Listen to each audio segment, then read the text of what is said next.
Alright, what's up?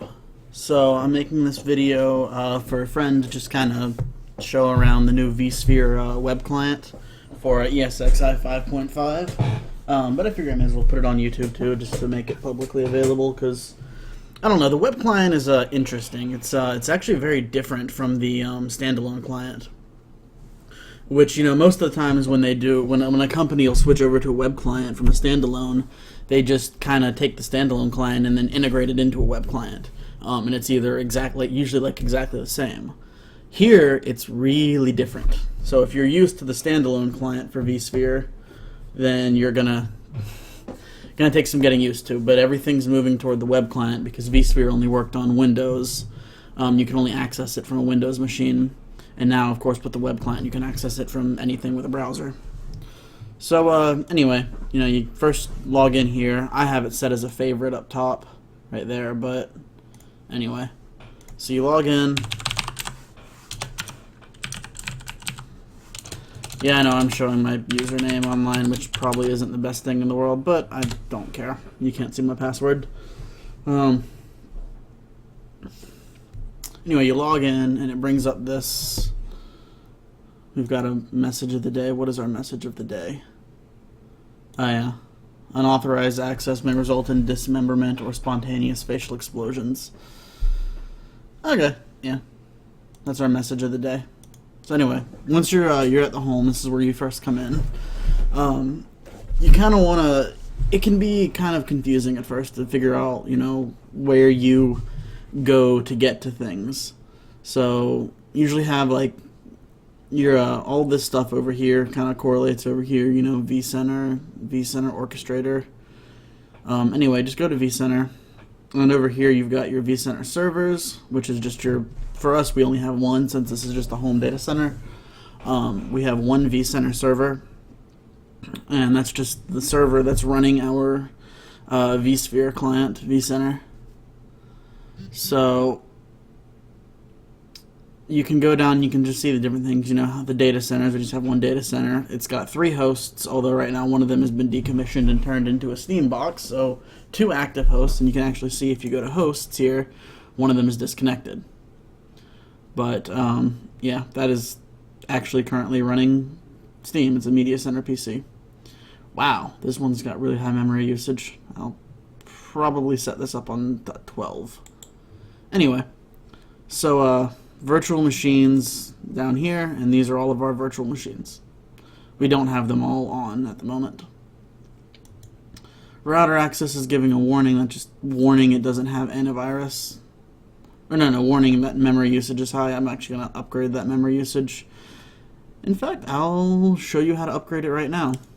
So, first thing you're going to want to do is shut down the guest OS. I mean, it's Windows, so it's not that big of a deal. Just, you know, shut it down. And give it a few minutes to, you know, power off and everything.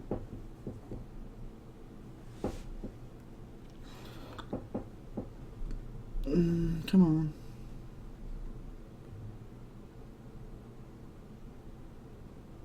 List is empty. There it goes. Okay, now it's powered off. So, I mean, obviously, you know, 0 megabytes used of the memory. So, I mean, it's really kind of easy to work on this, you know. Edit virtual machine settings. Go up here to getting started. Edit virtual machine settings. And you can do this from 100 other places, too. I mean, you could literally right-click it over there. But you can just kind of edit the memory the machine has. I'll give it a gigabyte. Not giving it 512 gigabytes.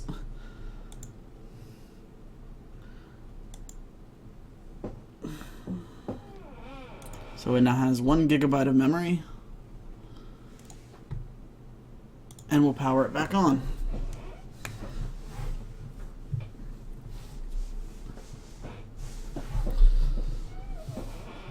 So that's really simple. Now something else you would want to do, you know, say you wanted to make a new VM.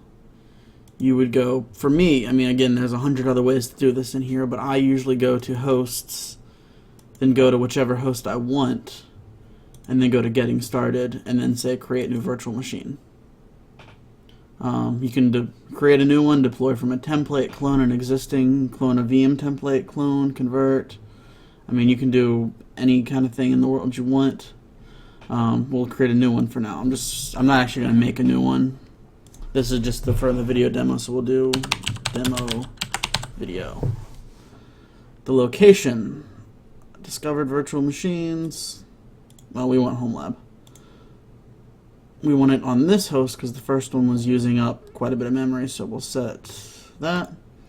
Now, the storage is actually a little bit tricky because every host has its own internal storage because it has its own internal hard drive. But we are actually using an external iSCSI data store, which is located on our NAS. So I'm going to click on the data store because that's where I want the VM to go. That way I can easily move it between VMs. Or between hosts. I can easily move the VM between hosts with the, the storage on the NAS. Compatible with ESX. Yeah, mine are all ESX 5.5. But you can, if you have other versions of the hosts on here, then, you can choose what you want it compatible with. Select the guest OS, Windows, Linux other, Windows version, Linux, oh god. Yeah, Linux is a long list. Customize the hardware. You can set whatever you want to your hardware, whatever you need. Ready to complete. I'm going to cancel because I do not actually want to make that. But, that's easy enough to do that. I mean, let's see, there's not much else. I suppose you can go to the storage and see our different storage environments. See if we have any, issues going on. I don't think we do. Alarm definitions, nah. Unmanaged workload detected. Yeah, we do that. We use our NAS for things other than just ESX host storage, so, it gets flare-ups. I mean, really, that's all there is to it. It's got a lot of other options, most of which don't really need to go in here. You've got distributed switches, you've got your networks, you've got your clusters, your data stores, your hosts. I have one cluster here. This is cool. You can actually set up settings, I believe. Yeah, you can set up dynamic resource scheduler and high availability. And do they have fault tolerance? Fault tolerance is awesome, but it can be a pain.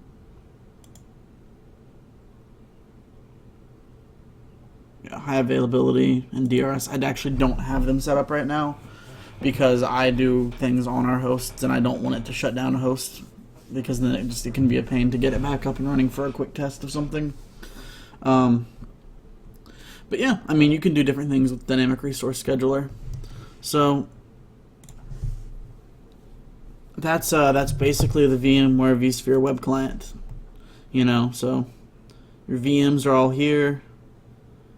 You can make a new VM just by clicking that.